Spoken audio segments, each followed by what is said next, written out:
Hey guys, today we are reading Mr. Willoughby's Christmas Tree. It is written by Robert Barry.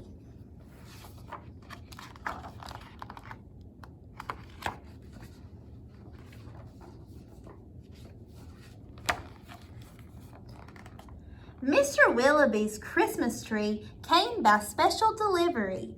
Full and fresh and glistening green, the biggest tree he had ever seen. There it is.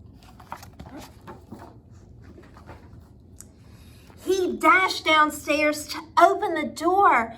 This was the moment he'd waited for. "A magnificent tree, splendid," he cried. "Please, sir, won't you carry it right inside? I think it might look best this year, right in the parlor corner here."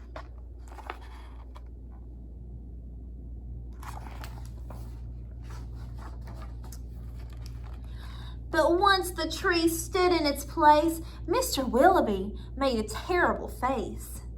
The tree touched the ceiling, then bent like a bow. "Oh, good heavens!" he gasped. "Something must go."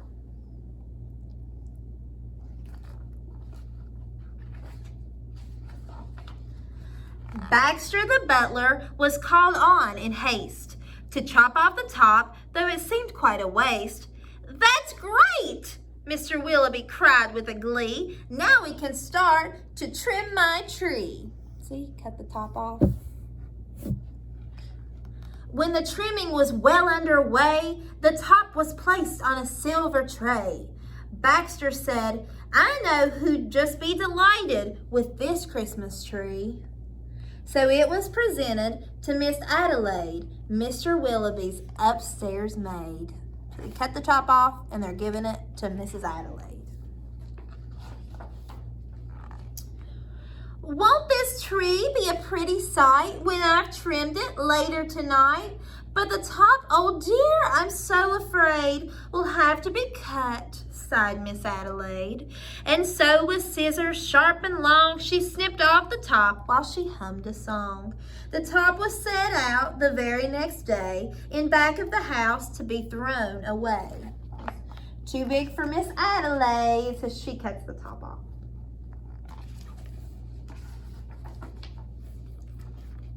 That little treetop caught the eye of Tim, the gardener, passing by. He certainly was not about to see that little tree thrown out. He hurried home straight away to see what Mrs. Tim would say. Fa la la, surprise, surprise! His wife could not believe her eyes.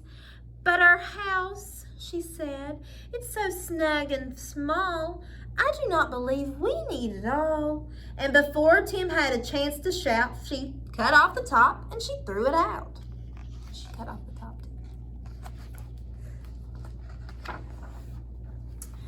Barnaby Bear was padding by. It almost hit him in the eye. Now, who would throw a tree away so very close to Christmas Day?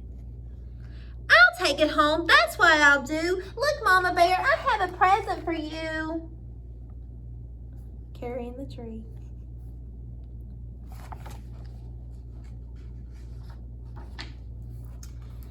"Isn't it a pretty tree?" yawned Barnaby, quite drowsily. But Little Bear, standing off afar, cried out, "That tree won't hold a star." Look. Barnaby said, "Let's cut a hunk off the bottom here at the trunk."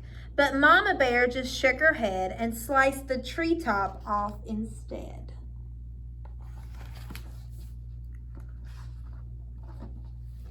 "Jolly by golly," Barnaby said with a kick.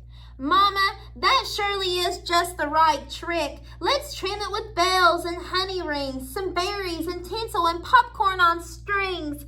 Mama said, "Trim it just as you like. I've got to tidy up for the night. This top we won't need anymore. I'll just put it outside the door." So she cut it off the top too. Connie Harlan, take the office, please. Sorry for that announcement, guys. Later on that frosty night, Frisky Fox came into sight. He spied the treetop, rubbed his chin, opened his sack, and stuffed the top in.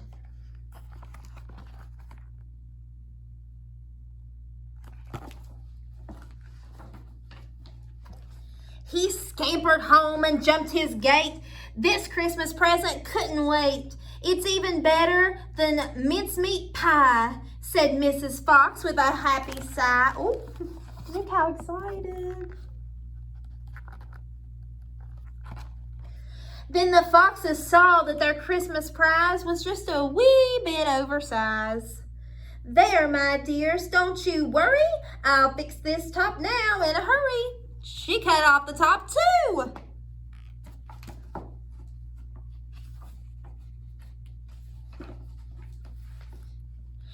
Benjamin Rabbit found it then, just outside the fox's den. It seems, he thought, most certainly, Santa left that for my family.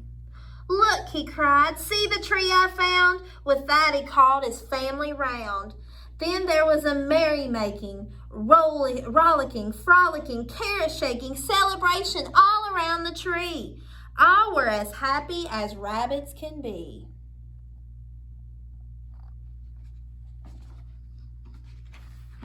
Look how happy they are with their tree.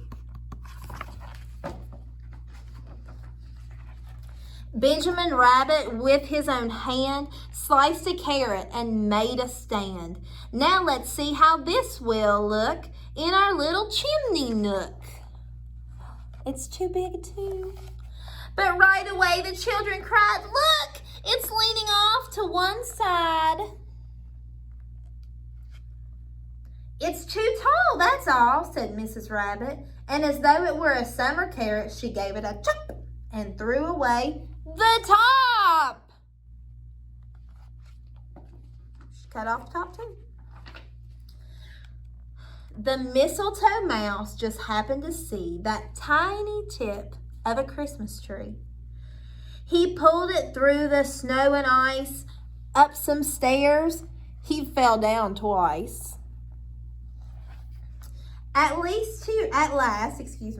last he reached his cozy house. It's just the right size, said Mrs. Mouse. Then at the top, if you please, they put a star made out of cheese.